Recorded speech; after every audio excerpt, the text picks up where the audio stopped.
for Dunkley. Thank you, Speaker. My question is to the Minister for Housing and Homelessness. How will the Albanese Labor government's Help to Buy scheme help Australians get into their own home? And how does it fit into the government's broader housing agenda? Good question. Call to the Minister for Housing, the Minister for Homelessness and the Minister for Small Business.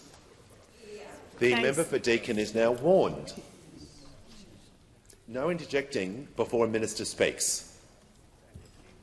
It's pretty clear. The Minister has the call.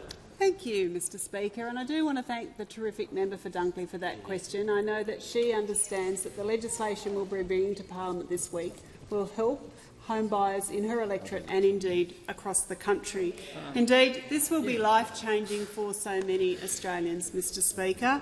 There are people renting at the moment that could certainly service a mortgage that can't get over the 20% deposit hurdle.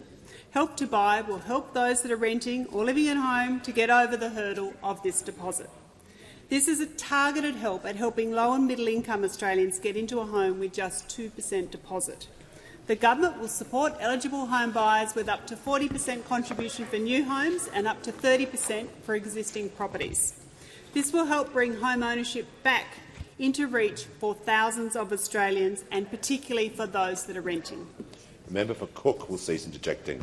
Importantly, Mr Speaker, it won't just be a leg up into home ownership with savings from a smaller deposit.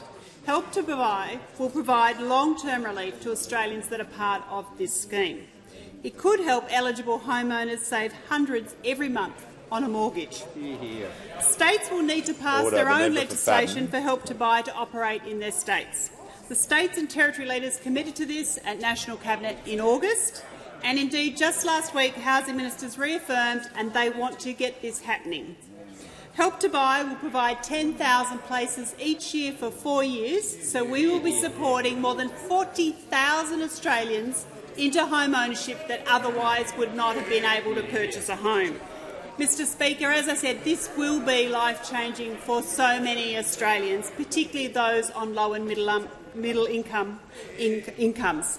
It is our housing agenda is broader than that, of course, with our regional first home buyer guarantee.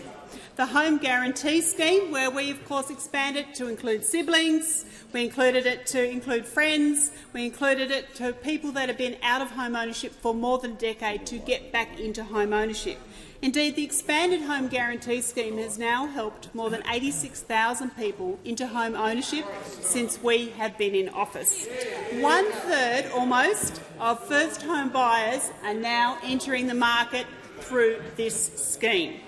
Indeed, Mr Speaker, our broad housing agenda includes our $10 billion Housing Australia Future Fund. The Minister will pause because the member for Deakin is on a warning and he's been interjecting during this answer as well. He will now leave the chamber, understanding Order 94A.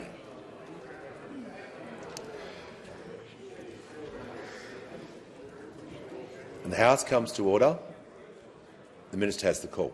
Thank you, Mr Speaker. The Housing Australia Future Fund, which of course those opposite voted against, which is the single largest investment in social and affordable housing in more than a decade, that will build around 30,000 social and affordable homes over the first 5 years of the fund. It is just one part of this ambitious housing agenda that we are working right across the board, whether they be getting people into new homes, getting and supporting people in renting. Time has